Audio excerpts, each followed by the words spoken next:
Hey guys, so today we're going to be talking about how to build a computer and what parts go into it. I'm going to do more detailed building videos later. For today I'm going to explain all the parts that go into a computer, and I'm going to be showing you all the parts that are in my computer and kind of how everything works together. Now let's first go over the parts of a computer. First part, most obvious part, is the case. Now the case is nothing more than a shell that you put your parts into. Case can be any type of case you want. There's tons of options out there. Some range as low as $15 all the way up to a few $100s. In some cases, most of the time will come with fans. So you do want to buy a case that has a good exhaust fan on it. I'd say at least a 120 millimeter exhaust fan. You do want to have good airflow going through your case. So some of the less expensive cases don't have the best airflow, and that can cause your components in your computer to heat up a little bit too much. So you don't have to buy a $200 case, but I'd suggest staying away from the bare minimum, like $15, $25 cases. You know, if you spend about $35 for a case, you're probably doing just fine. Just make sure it has a good external exhaust fan on it. And I'll show you that when we look at my computer down here in a second. The next most important part in the computer, and some people will say the processor is the most important, or the video card, and they are, and we'll get to those in a second. But really the main component in your computer is the motherboard. Now the motherboard is a large chip, like about a foot long and almost a foot wide, and I'll show it to you in a second here too. The motherboard is what everything plugs into. Every single part in your computer pretty much plugs into the motherboard. So the motherboard's kind of like a communication center. It makes everything work together and makes it run in sync. So the motherboard doesn't necessarily have all that much to do with how fast your computer is, but it has to do with how your computer communicates with all the parts that it has. So there's all types of motherboards out there. I'll again show you the one I have.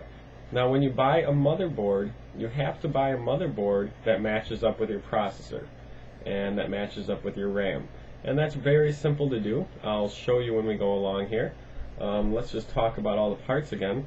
Like I said, the motherboard's going to be the first part, usually the first thing you install also into your case. Then you have your processor, or your CPU, Central Processing Unit. Now there's all types of processors out there, and the two brands that mostly make processors, there's a couple other brands, but the two big brands are AMD and Intel. Now there's always fights going on, AMD's better, Intel's better. It doesn't matter, they both sell great products, and in my experience I found AMD to usually be a little bit lower cost and still an amazing processor. So I've used AMD for almost all of my computers, but AMD or Intel, they're both really good. So the processor, you can get them in a few different cores. You can get the single cores, which are kind of the older processors now. They're the base units, and they're not used so much anymore, but they're still okay. Then you can get your dual cores, there's triple cores, and there's quad cores. Now basically what a quad core or dual core is, those are the most used. Triple core is not used all that much. The dual and quad core, basically what it is you got your processor, and your processor is just a really small chip. It's about the size of a silver dollar. A dual core or a quad core, basically what that is they put two processors into the one chip. Or a quad core, they put four processors into the one chip. So it gives you more advantages, more speed. Now there is a misconception to this because not all software is able to utilize more than one core. So some new games will, and some new programs will, but lots of software, especially software that wasn't built, you know, in 2010 or 2009, anything that's a year or two old, it can most of the time only utilize one core. So having those extra cores actually doesn't speed up that individual application or game that you're using, but what it'll do is, if let's say you have a dual core processor, when you're playing a game, your game will use one of your two processor cores, and then, you know, let's say you have something up on the desktop, like Internet Explorer, it's still up behind your game, and you know your computer's always thinking in the background.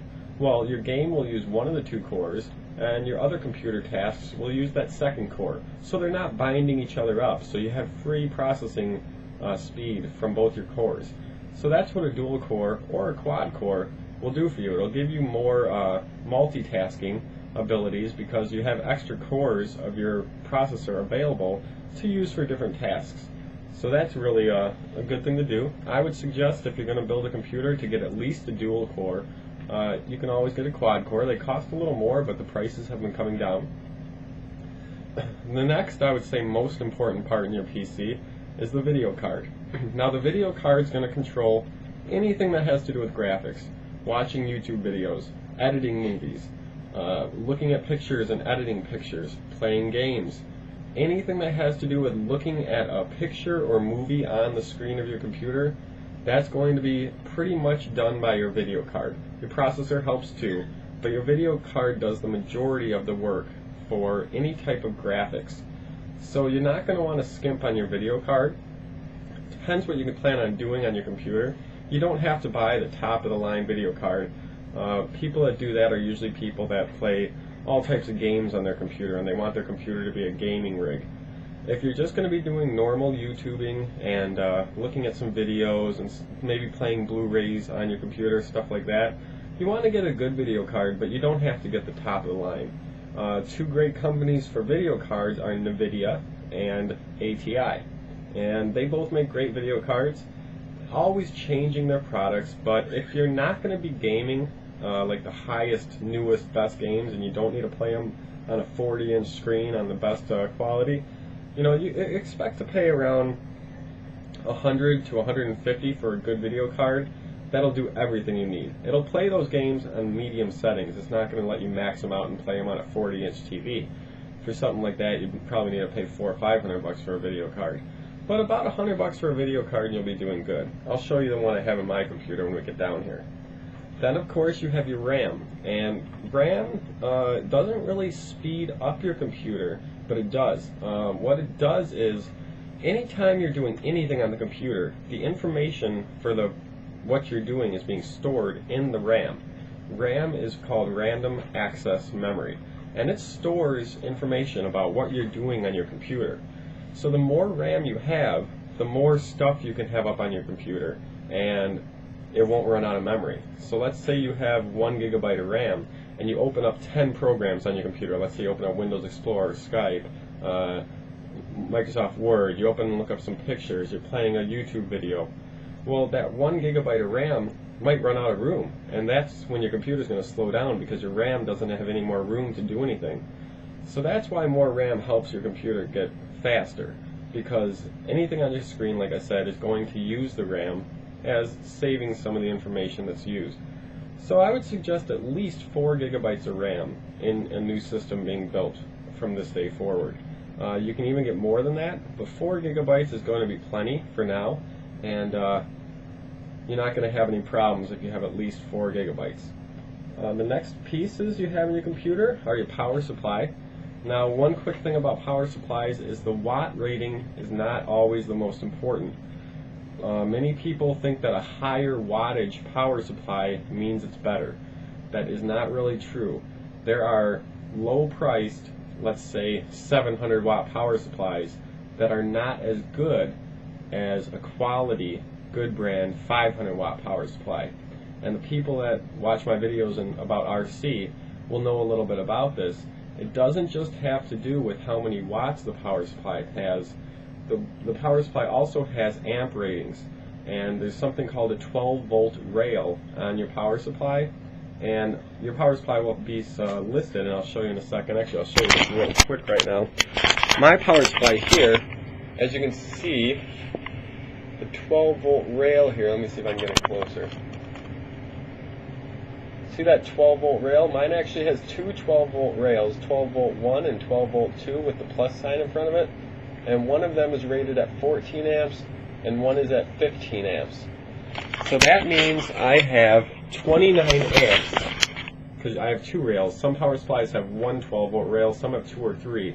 But that means I have 29 amps, 14 plus 15, 29 amps on my 12-volt rail. So, like I said, the watting or the wattage of the power supply is important, but it's not the only thing that matters. You also have to look at the amp ratings on your power supply and to see if that'll keep up. Many video cards will require, let's say, 25 amps on the 12-volt rail, and they'll also require, say, 400 watts. So you want to make sure your power supply can handle the amps and the wattage, not just the wattage. That's one thing that's quite often overlooked. Then you have your hard drive, and nowadays hard drives are pretty cheap. You can get a 500 gigabyte for like 50 bucks. You can get 1,000 gigabytes or 1 terabyte for about 75, 80 bucks. So you might as well go ahead and put in a pretty large hard drive. It's just going to give you more room, and prices have come down on hard drives pretty good nowadays, so get at least a 500 gigabyte hard drive. And then you've got your DVD ROM, your Blu-ray ROM, or your regular CD ROM. And it's up to you what you put in. You can put in whatever you want. If you plan on watching Blu-ray movies, you're going to want to get a Blu-ray ROM, and they'll start at about $60. Now that's for a standard Blu-ray ROM, and the Blu-ray ROM will play DVDs, CDs, and Blu-ray. The cheapest ones will only play. If you want to have a Blu-ray ROM that'll also burn to CDs, DVDs, and even Blu-ray discs, the price will go up a little bit. For a standard DVD multi-CD function ROM that writes and reads on DVDs and CDs, no Blu-ray, you can get a nice one of those for about 30 bucks. Pretty cheap. The Blu-ray ROMs substantially go up in price. But a standard DVD writer, it's only about 30 bucks. So let's go ahead and look inside the computer. I think I pretty much told you guys every part really quick, and I'll just explain to you the inside of a computer a little bit here. Alright, so inside my computer, the first thing I was talking about is the motherboard. Now the motherboard is this huge chip on the bottom that everything is plugged into. Okay, the RAM is here, and there's 4 slots for RAM on my motherboard, and I have 4 1 gigabyte RAMs, so I've got 4 gigabytes of RAM. And also into the motherboard you have your processor. Now your processor is under this heatsink fan. And let's see, 1 second, actually, if I can find, yes, here we go. This is actually the size of a processor. This is a processor I took out of an older computer. Actually not too old, but they all look the same. The new ones look exactly the same. And this is how big a processor is. So like I said, it's a pretty small piece, and that piece is underneath this heatsink and fan, and it's blowing air, pulling air through and blowing it right towards my exhaust fan. And like I said, you want a case with a nice big exhaust fan. This fan is pushing air out the back to keep my case insides nice and cool. Now when you go to build a computer, everything's going to pretty much fit in a certain spot. The RAM, it's pretty obvious where it goes, and it can only fit there. That's the only place it'll go. Processor, underneath this fan, is the processor, and it's very easy to put in. It just drops in and clicks in, and then you have the heatsink and fan, which you put over it. And the heatsink and fan, I don't know if you can see it, but there's just a lever here. It just clips on, real simple, and you're done. No hard work there. Now this is my video card, and I have a GT240 by NVIDIA, and this one, it just goes into one slot. There's only one, actually my computer and some other computers, the motherboard will have 2 slots. Hitting the fan there. So you can set them up in dual video card support. That orange slot right there, it looks the exact same as the blue slot that the video card is plugged into. But again, there's only one place, or sometimes 2 places, that the video card can go in your motherboard. Real simple to put in. You just slide it directly down. Doesn't require too much force, but a little bit of push, and then you secure it in there. Sometimes there's a screw in the back. Mine just has these little clips that go in there. Sometimes you'll screw them in. And then the last thing I have plugged into my motherboard in an external slot, or internal slot here, is a wireless card. And as you can see, I got my antennas right over here. And that's just for my wireless internet. Okay, so the motherboard is pretty simple. Right on the motherboard you got your processor, you got your video card, you got your RAM, and those plug into one spot. There's only one place they can go. So it's real simple to put those in. And then I put in the wireless card over there, like I said. And then what's left in the computer? Well, you got your power supply. It's only going to go in one spot, and it's going to be real simple to know where to put that. And then you have your hard drive or hard drives. I have two in my computer. And the hard drives require two things. They require power. See here? There's two plugs going into each hard drive. The bottom one here is for power. And all that's doing is supplying power to my hard drive. And then this top one here, that's the data connection. That's the information sender. And that's just a cord that comes up and around and then down. And it plugs into my hard drive my motherboard down here. And there's only one spot, well, there's multiple spots, but there's only one type of plug that you can put that into. So you can't mess that up really easy, really at all. It goes in real easy. Only one type of plug for those connectors to go into, and they're called SATA connectors, S-A-T-A. And the same with my CD-ROM up here, which might be hard to see. It's up in the top there. The CD-ROM requires the same thing. It requires a power plug and, again, a SATA plug, which is also going down. And I got it kind of in the back of the case to hide it. And then it comes back out and it plugs in to these orange plugs down here. And as you can see, it says SATA 2 right next to the plugs even. So you know right where to put them. So we just went over everything that's inside of my computer. It's real simple to make a computer, and if you guys have any questions, let me know. I'll probably be doing a step-by-step installation guide soon. So if you're interested in building your own computer, within the next couple weeks I'll be putting up a step-by-step how to build a computer, and I'll actually be building one from scratch and getting it all on video and showing you how to do it. But that's pretty much it in a computer. One of the great things about building your own computer is, well, this computer, my processor, my RAM, what else in here? My DVD-ROM, one of my hard drives. Most of these parts are about 4 years old. I've been using, got a little bit of out of focus here. Most of the parts of my computer are about 4 years old.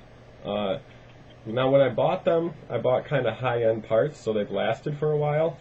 Not to say anything would burn out, I'm just saying they lasted with technology increasing, they've lasted for a while because I bought high-end parts. But the nice thing about building your own computer is once you do it once, you know everything about the inside of your computer. And then as time goes on, 2 years later, you can throw in a new processor. You could put in more RAM or faster RAM. You could put in a new video card. You know everything about your computer then, and you're never going to have to go to the store and pay, $1,000 for a new computer. You can put, $150, $200 into your computer every couple years, and then it'll be completely upgraded. Basically, you'll have a brand new computer, more speed, whatever you decide to do to it, and you're not going to have to buy a whole new computer. There's no reason to throw out an old computer and then buy a new one. You're losing so much money by doing that. If you build your own, you can simply change the parts, like I said. Every couple of years, oh, my processor, I kind of want a new one. Well, just go online, see what processor you want to upgrade to, and buy a new processor. Put it in your computer, and there you go, more speed. Want to put in more RAM? Let's say in a year or two you decide you want 8 gigabytes of RAM instead of 4. Get some new RAM, put some new RAM in there, and now you got 8 gigabytes. So it's a real simple and easy way to keep upgrading your computer and not having to pay for a new computer all the time. So just wanted to kind of get that information out there, show you guys real quick, and kind of explain it a little bit. And like I said, pretty soon I'll be doing a video on exactly how to build a computer. I'll do some editing on the videos, so it's not going to be like a 2-hour video. Actually, building a computer for me from scratch to fully built would take about half an hour. It really doesn't take that long. Now I've done it many times, so I'm kind of quicker because I know what to do. But it really shouldn't take more than an hour, hour and a half to do it for someone new, for someone that's never done it before. It's really not that hard. So we'll go ahead and get that video up for you guys in the next couple of weeks, and if you guys have any questions, let me know. So see you guys next time.